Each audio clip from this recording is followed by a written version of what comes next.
Hi అండి అందరికీ.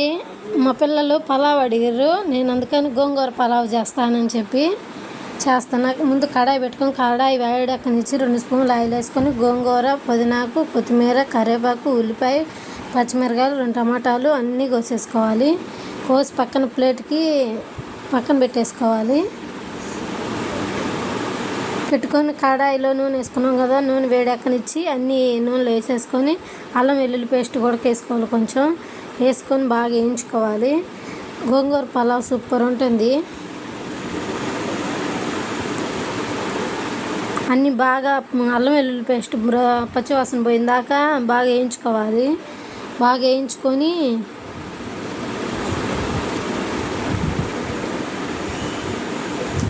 పాలకూరతో చేసుకోవచ్చు. కొత్తిమీర వేసుకోవాలి కొంచెం. ఇప్పుడు కరివేపాకు కొత్తిమీర 2 వేసుకోవాలి. కొంచెం పుదీనాకు కూడా వేసుకోవాలి. మనం ముందుగానే కోసి రెడీ చేసి పెట్టుకున్నాం కదా, అన్నీ వేసేసుకొని ఇప్పుడు మనం శుభ్రం చేసి పెట్టుకున్న గోంగూర కూడా వేసేసుకోవాలి. గోంగూర పేస్ట్ చేసుకొని అయినా వేసుకోవచ్చు, లేదంటే ఇలానైనా వేసుకోవచ్చు. మన ఇష్టం, ఎట్ట కావాలనుకుంటే అట్లా. నేనైతే ఇలానే చేసా, ఎందుకంటే మా పిల్లలకి గోంగూర అలవాటు చేయడం కోసం. గోంగూర పప్పు, గోంగూర పచ్చడి, గోంగూర పలావ్ అట్లా వాళ్ళు పులుపు గోంగూర అంటే తినట్లా. అందుకని చెప్పి ఆకుకూరలో అన్నీ అలవాటు చేద్దామని చెప్పి నేను ఇలా చేస్తున్నా. వేరువేరుగా చేస్తుంటే తింటుంటారని బాగా ఇట్లా వేయించుకోవాలి. కొద్దిగా పసుపు, ఉప్పు వేసుకోవాలి. వేసుకొని కలుపుకోవాలి. బాగా ఉడికిపోవాలి. గోంగూర అంతా ఉడికిపోయినట్టు అయిందా, అక్కడ డ్రై అయిపోయిందా ఉంచాలి.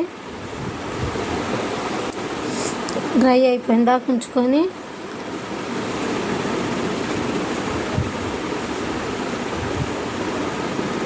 బాగా ఉడికిపోయింది కదా, టమాటాలు అన్నీ గుజ్జు గుజ్జు అయిపోయినాయి కదా. ఇప్పుడు మనం వాటర్ యాడ్ చేసుకోవాలి దీనిలోకి. గుజ్జు గుజ్జు అయిపోయి మాడుతుందని చెప్పి అడుగంటినా పర్లేదు ఇప్పుడు, ఎందుకంటే మనం వాటర్ పోసుకుంటూ కూడా వచ్చేసిద్ది. మనం బియ్యం ఏ డబ్బాతో కొలుసుకుంటామో అదే డబ్బాకి బియ్యం డబ్బా పోసుకుంటే 1.5 వాటర్ పోసుకోవాలి. అలా డబ్బాకి 1.5 అంటే మనం దేనితో అయితే బియ్యం కొలుసుకుంటామో దాంతో 1.5 వాటర్ పోసుకోవాలి. వాటర్ పోసుకొని బాగా మరగనివ్వాలి. ఇలా మరిగించుకుంటే మరుగుద్ది బాగా. ఆకంతా పైకి తేలింది కదా, ఉడికిపోయేసరికి అంతా కలిసిపోద్ది. ఇప్పుడు మనం బియ్యం ముందుగానే కడిగి పక్కన పెట్టుకున్నాం కదా, కడిగి పెట్టుకున్న బియ్యాన్ని ఇప్పుడు మరుగుతున్న ఎసుట్లో వేసేసుకోవాలి. మరుగుతున్న ఎసుట్లో వేసేసుకొని మూత పెట్టుకుంటే కాసేపు నాకు ఒక 10 నిమిషాలు ఆగి మూత తీసి చూస్తే ఉడుకుతుంటుంది.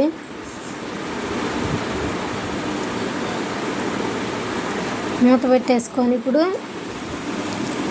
బాగా కలుపుకోవాలి. కలిసేటట్టు మనం మధ్యలో వేస్తాం కదా బియ్యము, వేసి కలుపుకోవాలి. కలుపుకొని మూత పెట్టుకోవాలి. ఇప్పుడు ఉడుకుపట్టింది.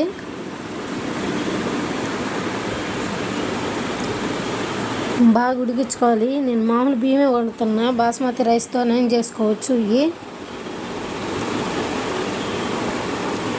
గోంగూర పలావ్ మాత్రం సూపర్ ఉంటుంది. మనం ఏ ఆకుకూరతోనైనా చేసుకోవచ్చు. పాలకూర పలావ్ చేసుకోవచ్చు, సుక్కకూర పలావ్ చేసుకోవచ్చు, గోంగూర పలావ్ చేసుకోవచ్చు. ఇలా వచ్చేసింది. పలావ్ మాత్రం సూపర్ ఉంది. ఒకసారి ట్రై చేయండి. ప్లీజ్ సబ్స్క్రైబ్ చేసుకొని లైక్ కొట్టండి.